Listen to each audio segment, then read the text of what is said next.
Être au service de Dieu. Est-ce que servir Dieu consiste à se consacrer corps et âme aux causes et activités religieuses? Un enseignement de coach Jérônime Hatchedo. Ceci a été le sujet de l'une de nos causeries matinales sur EDIH. Le titre est celui d'un livre dont l'étude est en cours dans notre école de développement personnel. Le sujet est si captivant que je n'ai pas pu résister à écrire à propos. Qu'entendons généralement par être au service de Dieu? N'est-ce pas pouvoir le servir à travers l'accompagnement des tâches religieuses ou des œuvres de charité? À cet effet, on voit plus le pasteur, le prêtre religieux, l'imam, les religieuses au service de Dieu. Ils sont accompagnés des fidèles qui se consacrent au service de l'Église ou des lieux de culte, sans oublier les consacrés à la prière pour le bien-être de l'Église et de la communauté. Il y a également les personnes qui aident financièrement ou de quelques autres manières les hommes dits de Dieu dans leurs besoins quotidiens. Ceux-là sont au service de Dieu. Toutes ces œuvres sont très nobles et très louables. Mais est-ce cela servir Dieu dans le vrai sens du terme? Parmi ces catégories de personnes citées ci-dessus, il y a des prêtres, des imams, des religieux et religieuses qui sont venus à ce service parce que c'était tout ce qu'ils désiraient faire. Ceux-là, vous les voyez plus aimants, divinement inspirés et conduits dans leurs tâches. Ils laissent l'inspiration divine couler. Et cela est vraiment servir Dieu, le laisser s'exprimer à travers vous. C'est plutôt servir la communauté que constitue l'Église, la société ou soi-même. Nous servons Dieu en nous effaçant nous-mêmes et en effaçant tout le reste pour laisser place à Dieu. Nous servons Dieu en nous laissant être son fidèle canal de déploiement, d'expression. L'être suprême cherche toujours à plus s'exprimer à travers sa création. Il a besoin de vos talents musicaux pour se déployer au mieux dans l'art musical. Il demande vos mains pour écrire de beaux livres, pour laisser couler ses enseignements.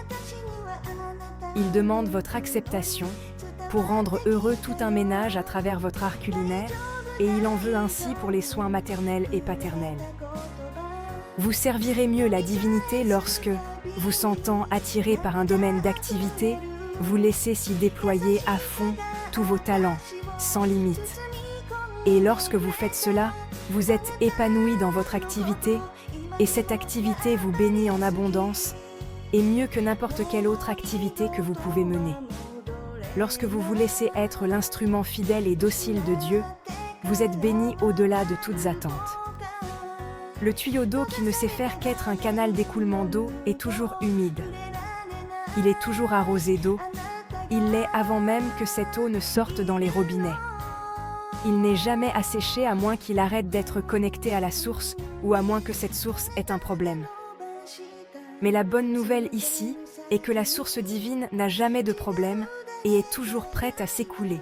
Et aussi, nous avons cette possibilité d'être toujours et en toutes circonstances ce canal d'écoulement. Rien ne peut nous arrêter dans notre désir de véritablement servir Dieu, sauf notre propre obstination. Je connais des personnes qui ont appris des métiers manuels dans lesquels ils sont doués et bénis dans leur activité au-delà de toute mesure. Mais je connais d'autres qui sont de grands diplômés, employés à de grandes fonctions, mais qui ne sont jamais épanouis de leur activité. Ils sont intellectuellement bons, mais manquent de cette finesse divine qui constitue la marque distinguée des représentations divines à la tâche. Nous n'avons en réalité qu'une seule raison d'être et de vivre. C'est d'exprimer Dieu, ou mieux encore, laisser Dieu s'exprimer à travers notre être, par le canal du corps, l'intelligence, l'activité, les relations, l'environnement, etc. Quand nous parvenons ainsi à nous effacer pour laisser écouler le divin dans ce que nous faisons et dans ce que nous sommes, nous devenons parfaits et incontournables dans notre domaine d'activité. Comment serait l'œuvre que Dieu a faite? Elle ne peut manquer de rien pour la plus grande appréciation et satisfaction de tous. Laissez les hommes ou femmes dits de Dieu dans leurs tâches. Ils y sont appelés, je suppose, et y servent au mieux Dieu. Vous pouvez chercher à l'exprimer aussi, tout comme eux, en sondant au fond de vous le ou les domaines d'activité pour lesquels vous vous sentez le plus attiré. Ce domaine est exactement par où le divin cherche à s'exprimer à travers vous. Perfectionnez-vous dans ce domaine d'activité et laissez Dieu vous y utiliser au maximum pour votre propre bénédiction et celle de toute l'humanité. Vous aiderez beaucoup mieux l'Église et toute la société en restant ainsi le déploiement de Dieu. Ce n'est pas par vos servitudes aux œuvres de l'Église que Dieu exauce les prières. Nous recevons ce que nous demandons dans la mesure où nous comprenons et mettons en pratique la loi de Dieu. Je respecte beaucoup les dirigeants des églises et ceux qui les aident dans leurs tâches, ainsi que dans le maintien de l'ordre et de propreté dans les lieux de culte. Mais je sais aussi qu'accomplir ces tâches pour le bon regard de Dieu n'est pas servir Dieu, et Dieu a encore moins besoin de ces choses pour nous bénir. Dieu vous aime et veut que vous accomplissiez le maximum dans le domaine d'activité de votre choix, et vous y serez bénis de toutes parts, car la bénédiction de Dieu couvre tous les domaines de l'existence. C'est le plaisir de votre Père de vous donner le royaume.